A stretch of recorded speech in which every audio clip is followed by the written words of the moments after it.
Believe in Yourself, Podcast 17. Is the Torah way of life relevant today? Or is it a series of anachronistic, out-of-date legends and folktales? Something irrelevant to our lives? Let's see. Last week, my neighbor, Dr. Howard Silverman, drove up with a new Saab 760 Turbo, racing green. It had to be racing green, my favorite color. It had those racing spoke wheels. I love those spoke wheels. Anyway, I went over to Howard and she drove up with a new car and I said, Howard, Mazel Tov, congratulations. I'm so happy for you. You work so hard, you deserve such a beautiful car. Drive it well, drive it safely, do many mitzvos, commandments with it, help people with it. So proud of you, so happy for you. And as I turned away from my dear friend, Howard, I walked back slowly to my own driveway and I saw my 1999 beat up Chevy van, the rusted body with 5 dents in it, one for each of one of my children who I helped do their driving lessons. There was a dent in the front from Rivka. She didn't put on the brakes when we were doing the test drive.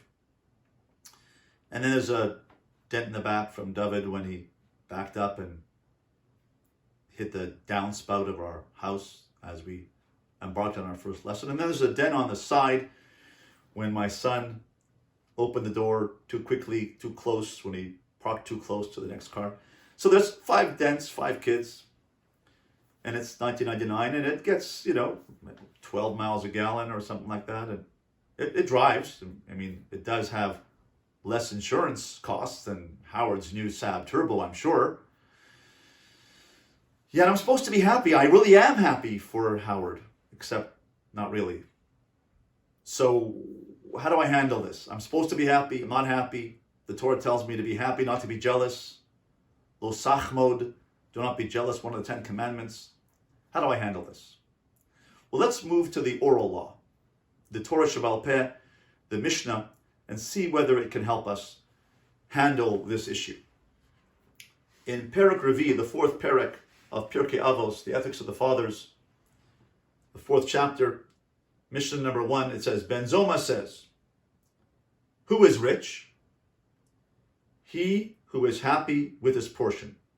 As it says, when you eat of the labor of your own hands and you are praiseworthy, and all is well with you. What is the meaning of the words you are praiseworthy? It means you are praiseworthy in this world. And what are the meaning of the words and what all is well with you? It means in the world to come. You're praiseworthy in this world and you're well in the world to come.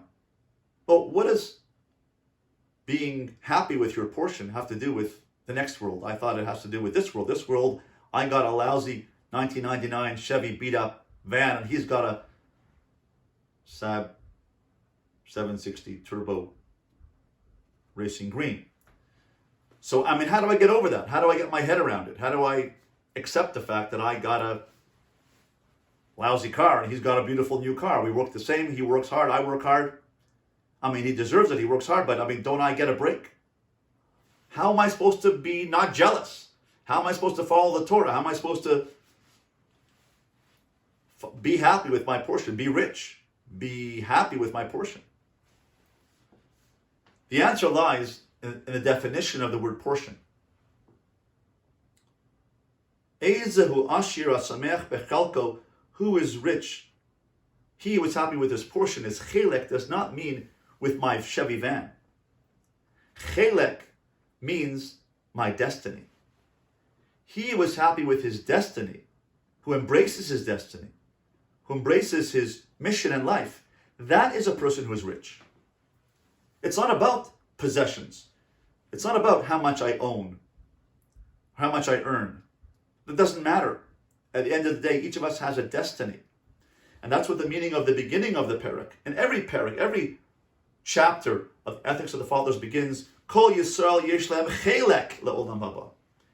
Everybody has a portion in the world to come. What does portion mean? It means everyone has a destiny. Each person is handpicked to achieve a destiny in life. You and I both have a chelek in the world to come, means we have a portion, a destiny to achieve, to make a contribution in this world so we can get to the world to come. Getting to the world to come means that you achieve your destiny in this world and create a contribution which builds this world to get to the next world. It doesn't mean possessions. Therefore, I can be happy with my portion, with my destiny, because perhaps having a fancy car will distract me from my destiny. It'll go to my head. I'll drive around so fancy, I'll forget about my job, my tafkid, my purpose, my destiny, my mission in life is to help people. Well, I'll be too into my head, get a swelled head, too much into my own gashmius, into my own materialism. I'll forget about my destiny. So maybe my destiny to have a 1999 beat-up Chevy van is to have humility. Maybe humility is the way in which I'm going to achieve my destiny. I have to be humble. He doesn't have to be humble. He'll achieve his destiny by being a wealthy dentist and helping people that way. And I'll achieve my destiny by being a humble psychotherapist. Maybe I'll be able to identify with people more or relate to people better that way. But it's better for me. God gave me this 1999 Chevy beat-up car to be able to achieve my destiny better than if I would have had a 2021 Saab Turbo Racing Green. That's his destiny. This is my destiny. Maybe Racing Green would distract me and get me into other materialistic things. And my job is to focus on spiritual matters.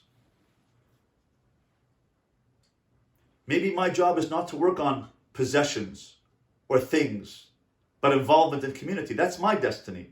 That's my portion. And therefore, the Mishnah teaches us how to handle jealousy. And therefore, we have a job to do. And therefore, we can be rich. We can have a rich life. Not rich in possessions. That's not the purpose of life.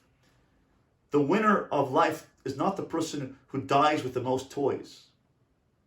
It's a person who achieves his destiny. Take an inventory of your strengths. Take an inventory of your abilities. Ask yourself how I can contribute to this world. That's your chelek. That's how you can be rich. Be satisfied and embrace your chelek in this world, your portion in this world. And in that way, you can be a rich man.